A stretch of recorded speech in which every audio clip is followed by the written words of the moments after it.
Welcome back students to another session of maths.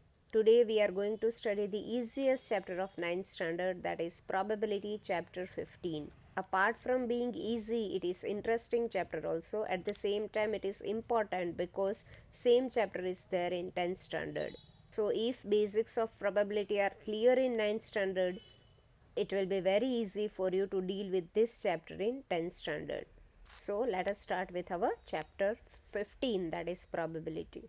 Students, in this rainy season you might have come across the statement that probably it will rain, or there are chances of having heavy rain today. Or in our regular or day-to-day life we come across many statements like, if a student is very weak, you might have heard your teacher saying that I doubt whether you will pass in the exam or not. Or if you are fond of cricket, you might have heard this statement that there is 50-50 chance of India winning today. So in all these statements you come across the word that is probably, chance, doubt, etc. All these words represent uncertainty, which means that it is not certain. It may happen or it may not happen also. And what is probability? The probability is numerical measurement of this uncertainty. Means numerically, if you want to measure the uncertainty, you can measure it with the help of probability, or you can say with the help of the formula of probability. So let us see what probability is. First of all, what is uncertainty? A doubtful situation of an action or activity that may or may not take place is called uncertainty. Now, what is probability? The numerical measure of uncertainty of an action or activity is called probability. The word doubt, chances, most probably, etc. show also uncertainty or probability of happening of any action or activity. Now students, suppose that you are tossing a coin. So when you will toss a coin, either you will get a head or a tail. So this tossing a coin is called experiment, and head and tail are the outcomes of this experiment. So an operation which can produce some well-defined outcomes is called an experiment. An experiment in which all possible outcomes are known, an exact outcome cannot be predicted in advance, is called random experiment. Here you can't predict whether a tail will come or a head will come. So it is a random experiment. And performing a random experiment is called trial. Now, the empirical probability, or you can say experimental probability, P of E of an event is given by. Here tossing a coin is an event, and probability of getting a head or a tail is called probability of event E. It is denoted by P of E. So probability of any event E is equal to number of trials in which event E has happened upon total number of trials. This is the formula for finding probability of any event. Next is the probability of an event lie between 0 and 1. So probability is the chance that an uncertain event will occur, and it always lie between 0 and 1, which means that it can't be less than 0 and it can't be more than 1. Let us see why. Because probability of impossible event is always 0. That is, there are no chances of impossible event to occur. Suppose if we say that sun rises in north, it is impossible event, it will never happen. So its probability is 0.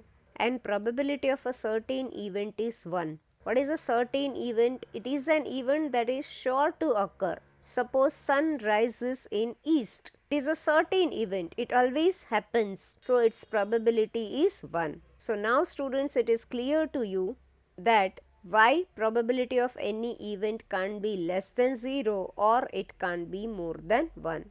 Now we will solve the examples so that you will get clear with the probability. Example 1. A coin is tossed 1000 times with following frequencies: head 455 times and tail 545 times. Compute the probability of each event. So here a coin is tossed 1000 times. So total number of trials are 1000, from which 455 times head is obtained and 545 times tail is obtained. So let us consider the event of getting a head as E and event of getting a tail as F. So probability of event E, that is P of E, is equal to number of times head is obtained upon total number of trials. Now head is obtained 455 times and total number of trials are 1000. So P of E is equal to 455 by 1000, that is equal to 0.455. Now probability of getting tail, that is P of F, is equal to number of times tail obtained upon total number of trials, that is equal to 545 upon 1000, which is equal to 0.545. Now students, here you can see that only two outcomes are possible, that is either a head will be obtained or a tail will be obtained. So there are only two possible outcomes of this experiment, and sum of probability of all possible outcomes of an experiment is always 1. Here if you do P of E plus P of F, you will get 1. Example 2. Two coins are tossed simultaneously 500 times and we get two heads 105 times, one head 275 times and no head 120 times. Find the probability of occurrence of each of these events. Now two coins are tossed 500 times. From that 105 times heads was obtained on both the coins. 120 times tail was obtained on both the coins. And 275 times in one coin tail is obtained and one coin head is obtained. And we are asked to find the probability of these events. So let us denote the events of getting two heads, one head and no head by E1, E2 and E3. Students, here you can denote it by A, B, C, P, Q, R, etc. in whichever way you want. Here it is denoted by E1, E2 and E3. So probability of event E1, that is of getting two heads, is equal to number of times two heads are obtained upon total number of trials, that is equal to 105 by 500, that is equal to 0.21. Second, probability of getting one head, that is P of E2, is equal to number of times one head is obtained upon total number of trials, that is equal to 275 upon 500, which is equal to 0.55. Third, probability of getting no head, that is P of E3, that is equal to number of times no head is obtained upon total number of trials, that is equal to 120 by 500, which is equal to 0.24. Now students, here you can see that they have directly given the answers. Formula is not written, but whenever you write in the examination, you have to write the formula. Marks are there for writing the formula also. Next question. A die is thrown 1000 times with frequencies for the outcomes 1, 2, 3, 4, 5, 6 as given in the following table. Find the probability of getting each outcome. Now students, you have played games in which you have used a die, and you know that whenever you throw a die, 6 possible outcomes are there. 1, 2, 3, 4, 5 or 6. And here when a die was thrown 1000 times, the outcomes obtained how many times? That is, its frequency is given and we have to find the probability of each outcome. So let EI denote the event of getting outcome I, where I is equal to 1, 2, 3, 4, 5, 6. So first of all, probability of getting outcome 1, that is equal to P of 1, is equal to frequency of getting 1 upon total number of time die is thrown, that is 179 upon 1000, which is equal to 0.179. Now probability of getting outcome 2, that is P of E2, is equal to frequency of 2 upon total number of times die is thrown, that is equal to 150 by 1000, that is equal to 0.15. Frequency of getting 3, that is P of 3, is equal to 157 upon 1000, that is equal to 0.157. Similarly, probability of getting 4 is equal to P of E4, that is equal to 149 upon 1000, that is equal to 0.149. Probability of getting outcome 5, that is P of E5, is equal to 175 by 1000, that is equal to 0.175. And probability of getting outcome 6, that is P of E6, is equal to 190 by 1000, that is equal to 0.19. Now students, here they have verified whether the sum of probability of all the outcomes is equal to 1 or not. And here you can see that it is equal to 1. But you need not have to verify it all the questions. If it is asked, then only you have to verify it.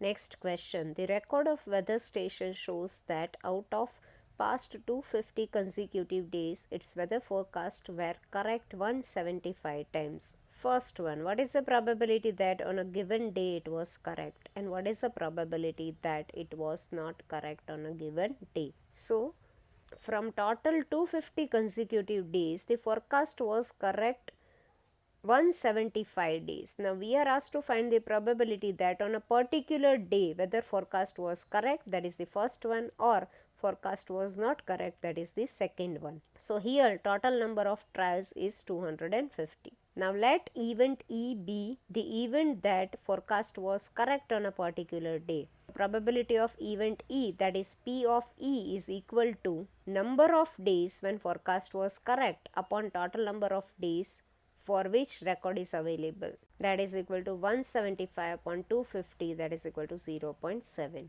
Now we have to find probability that forecast was not correct. So for that we have to find that for how many days forecast was not correct, that is equal to total number of days, that is 250, minus days for which forecast was correct, that is 175. So 250 minus 175 is 75. And let F be the event that forecast is not correct on a given day. So P of F is equal to 75 by 250, that is equal to 0.3. And here you can see that sum of both the probabilities is 1. Next example, a tire manufacturing company kept a record of distance covered before a tire needed to be replaced, and table shows the results of 1000 cases. If you buy a tire of this company, what is the probability that it will be needed to be replaced before it has covered 4000 km? Second, it will last more than 9000 km. Third, it will need to be replaced after it has covered somewhere between 4000 to 14000 km. So here, first of all, total number of trials is 1000, because a record of 1000 cases is given over here. Now first thing is we have to find the probability that it will need to be replaced before it has covered 4000 km.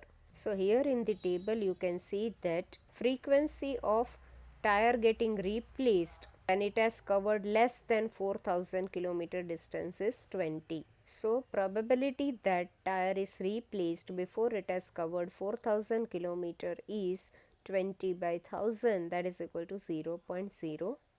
Now second, it will last more than 9000 km. So here in the table you can see that first column is less than 4000, second column is 4000 to 9000, third column is 9001 to 14000, and fourth is more than 14000. So it lasts more than 9000 means we have to consider the frequency of last two columns, that is 9001 to 14000 and more than 14000, because both these are more than 9000 km distance. So frequency of a tire that will last more than 9000 km is 325 plus 445, that is equal to 770.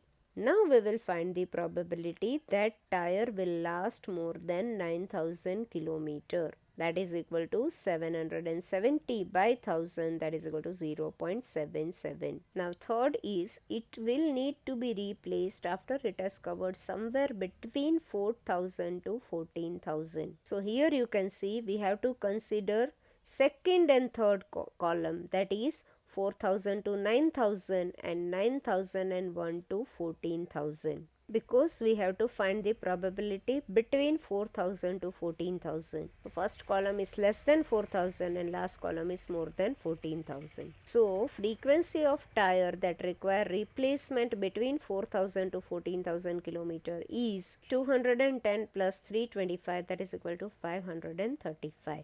So probability of tire requiring replacement between 4000 to 14000 km is 535 by 1000, that is equal to 0.535. Let us see another question. The percentage of marks obtained by a student in monthly unit test are given below. Based on this data, find the probability that student gets more than 70% marks in the unit test. Now here you can see that total number of unit tests whose record is given is 5.